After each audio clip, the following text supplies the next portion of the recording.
अगर आपने किसी से भी गाड़ी मांगी है या मांगने वाले हैं तो वापसी पर पेट्रोल टैंक फुल करवा कर दें, और ये शुक्रिया अदा करने का बेहतरीन तरीका है।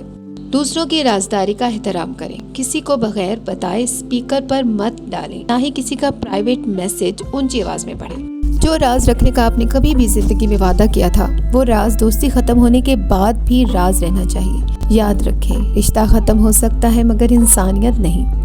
किसी के मोबाइल में अगर आप तस्वीरें देख रहे हैं तो स्क्रॉल मत करें, क्योंकि आपको मालूम नहीं कि अगली तस्वीर कितनी निजी हो सकती है। सबसे अहम बात, वो बात कभी मत कहें जो सुनने के बाद सामने वाला रात भर न सो सके। अल्फाज का जख्म तलवार से ज्यादा गहरा होता है। इख्लाकियात महंगी नहीं होती, लेकिन इनसे आपकी कीमत बढ़ जाती है। इनमें से कौन सी बात आपको सबसे ज्यादा अहम लगी, कमेंट में जरूर बताइएगा।